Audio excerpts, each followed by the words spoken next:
ఇది ఆన్ చేసావా?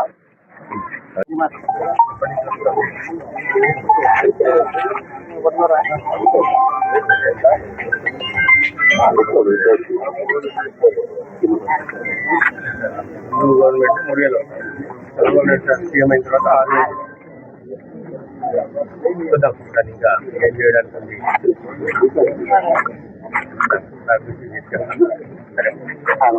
ఒకటవ తేదీ అంటే అది గ్రామాల్లో కానీ పట్టణాల్లో కానీ పేదలకి ప్రజలకి ఒక పండగ వాతావరణం లాంటిది. దాదాపు సంవత్సరానికి 33,000 కోట్లతో అర్హులైన ప్రతి ఒక్కరికి ఎటువంటి రాజకీయ వివక్ష లేకుండా గౌరవ చంద్రబాబు నాయుడు గారు, గౌరవ ఉప ముఖ్యమంత్రి గారు పవన్ కళ్యాణ్ గారు నాయకత్వంలో ఇంటి దగ్గరికే వచ్చి సచివాలయ వార్డు సిబ్బంది పెన్షన్లను అందించడం జరుగుతోంది. పెన్షన్లు అందిస్తున్న సందర్భంగా వారి మొహాల్లో ఆనందం తొంగి చూస్తుంది. దానికి ప్రధాన కారణం ఏంటంటే కేవలం ఒక సామాజిక పెన్షన్లే కాకుండా అందరూ అనుకున్నారు ఆర్థికంగా చితికిపోయిన పరిస్థితుల్లో ఈ పెన్షన్లు కొనసాగించగలరా, పాతదాన్ని కొత్తది హామీలు ఇచ్చారు నెరవేర్చగలరా అనుకున్నారు. కానీ ఒక దార్శనికత కలిగిన నాయకత్వం అధికారంలో ఉంటే చేసి చూపించని చంద్రబాబు నాయుడు గారు చేసి చూపించారు. ఎక్కడ కూడా క్రమం తప్పకుండా ఇచ్చిన మాట ప్రకారం 3,000 నుంచి 4,000 ఒకటేసారి ఇచ్చి ఆ పాత బకాయిలు ఉంటే వాటిని కూడా చెల్లించి ఇవాళ అందరి పెన్షన్లను పెంచారు. ఇప్పుడైనా రక దివ్యాంగురాలు అంటున్నారు, నా గతంలో 3,000 వచ్చేది, కూటమి ప్రభుత్వం వచ్చిన తర్వాత 6,000 వస్తుంది అని సంతోషాన్ని వ్యక్తం చేస్తూ ఉంది. కేవలం ఈ పథకాలే సామాజిక పెన్షన్లే కాకుండా ఇచ్చిన మాట ప్రకారం అది ఉచితంగా గ్యాస్ సిలిండర్ దీపం పథకం కింద కానీ లేదా ప్రతి తల్లికి ఎంతమంది బిడ్డలు ఉంటే అంతమందికి తల్లికి వందనం కింద చదవడానికి విద్య నేర్చుకోవడానికి ఆర్థిక సహాయం అందించడం కానీ, లేకపోతే వ్యవసాయదారులు అయితే అన్నదాత సుఖీభవ కింద సహాయం అందించడం కానీ, లేదా రైతన్నలకు ఏదైనా ఇబ్బంది వచ్చినప్పుడు పంట విషయంలో ఎదురు వచ్చినప్పుడు మార్కెట్ ఇంటర్వెన్షన్ చేసి కాపాడుకున్నాయి. అనేక చూసాం మనం, ఉల్లిపాయల విషయంలో కానీ, మామిడికాయల విషయంలో కానీ, బార్లీ పొగాకు విషయంలో కానీ, బర్లీ పొగాకు అనేక విషయాల్లో రైతుల్ని వెంటనే ఆదుకునే ప్రయత్నం. అంటే అంతంత సెన్సిటివిటీ కలిగిన ప్రభుత్వం ఇక్కడ అధికారంలో ఉంది. గతంలో 1వ తేదీ నాటికి ఏనాడు జీతాలు వచ్చిన సందర్భాలు లేవు, పెన్షన్లు వచ్చిన నాటికి సంబంధాలు లేవు.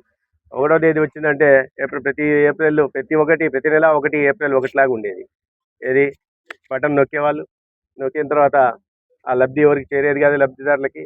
ఏప్రిల్ 1 ఏమవుతుంది, ఏప్రిల్ ఫూల్ చేసేది అవుతుంది. ఆ రకంగా ఫూల్ చేసే ప్రయత్నం 5 ఏళ్ల పాటు కొనసాగింది. ఇవాళ ఫూల్ చేయడం కాదు, వాళ్ళని ఆర్థికంగా శక్తివంతంగా తయారు చేసే దిశగా కూడా తీసుకొస్తున్నారు. దానితో P4 కార్యక్రమాన్ని కూడా తీసుకొచ్చి సమాజంలో 10 మంది పై స్థాయిలో ఉంటున్న వాళ్ళు, ఆర్థికంగా బలపడిన వాళ్ళని 20 మంది కింద అట్టడుగున ఉంటున్న 20 మందికి చేయూత అందించే విధంగా అనేక రకాలుగా ఫైనాన్షియల్ కానీ నాన్ ఫైనాన్షియల్ కానీ ఇంప్లికేషన్స్ ఉన్నప్పటికీ సహాయం అందించాల్సిందిగా కార్యక్రమాన్ని తీసుకోవడం, అది కూడా అద్భుత ఫలితాలను ఇస్తూ ఉంది.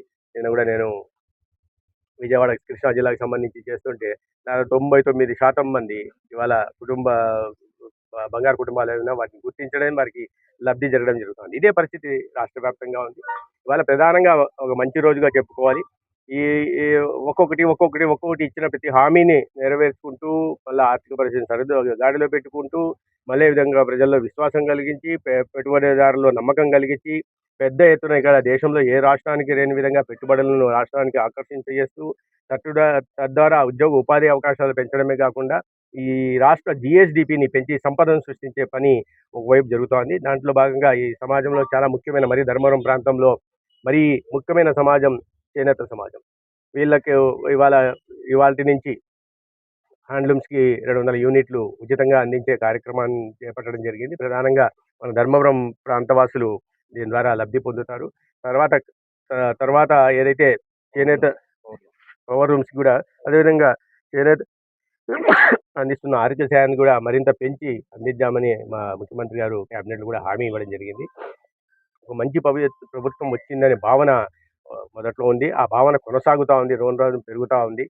ప్రజలు అయినప్పటికీ ఎక్కడన్నా ఏదన్నా సమస్యలున్నా, ఆ సమస్యలను వెంటనే స్పందించడం, వాటిని సరిదిద్దే ప్రయత్నం చేస్తుంటాం. అయినప్పుడు కూడా కొన్ని పార్టీలు విమర్శలు చేస్తున్నాయి. ఎందుకంటే వాళ్ళు చేయలేని పనులు ఇంకెవరైనా చేస్తుంటే దాన్ని జీర్ణించుకోలేక విమర్శలు చేస్తా ఉంటారు. నేను ఉదాహరణగా ఒక చిన్న సంఘటన చూశాను. గుంటూరు ఆసుపత్రిలో 100 పేషెంట్లున్నారు ఓపీ కోసం పేషెంట్లుంటే పాథాలజీ ల్యాబ్ దగ్గర వీడియో తీసుకెళ్ళి ఆడికి చూపించాడు. పాథాలజీ ల్యాబ్ దగ్గర మనిషే లేడు. చూడండి అది ఇది అని అన్నారు. అతను అప్పటిదాకా ఉన్నాడు. ఉండి పక్కన ఎలక్ట్రిసిటీ చిన్న ఇష్యూ వస్తే దానికోసం వేయడానికి వెళ్ళొచ్చాడు. దానికి 4, 5 నిమిషాలు అయింది.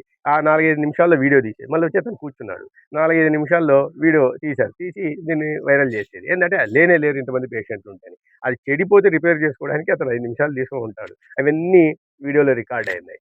ఈ రకంగా లేరు లేరు అంటే ఆ గోతికాడ గుంట గనక్కలాగా అక్కడే వేచి చూడడం, వేచి చూసి ఇట్లాంటి వీడియో తీసి దాన్ని వైరల్ చేసే ప్రయత్నం చేయడం మంచిది కాదు. దానివల్ల ప్రజల్లో అనవసరంగా అపోహలు అందుకే మేము ఐవీఆర్ఎస్ చేస్తా అంటే గతంలో కన్నా ఒక 20% సంతృప్తికరంగా ఓపీలు, ఐపీలు జరుగుతున్నాయి.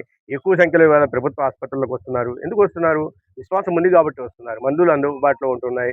ఇప్పుడు వ్యవహార శైలి కూడా మారింది. అవినీతి కూడా మారింది. ఇంకా కొన్ని ఉన్న వాటిని తగ్గించే ప్రయత్నం కూడా చేస్తున్నాం. అందుకనే గతంలో ఏనాడు కూడా ఐవీఆర్ఎస్ చేసి ప్రజల నుంచి ఫీడ్‌బ్యాక్ తీసుకున్న సందర్భాలు లేవు. ఇప్పుడు ప్రతి నెల ఐవీఆర్ఎఫ్ చేస్తున్నారు. ఫీడ్‌బ్యాక్ తీసుకుంటున్నారు. ఎక్కడైనా తప్పులు చేసి ఉంటే దాన్ని తప్పులు జరగకుండా ఎక్కడా ఉండవు. సరిదిద్దుకునే ప్రయత్నం చేస్తాం. అంతేగాని దాని నెపాన్ని ఇంకోరి మీద నెట్టే ప్రయత్నం కూటమి ప్రభుత్వం చేయలేదు. ప్రజలందరికీ గూడా ఇవాళ ముఖ్యంగా ఈ 200 యూనిట్లు ఉచిత విద్యుత్తు లబ్ధి పొందుతున్న చేనేత సోదరులందరికి గూడా శుభాకాంక్షలు.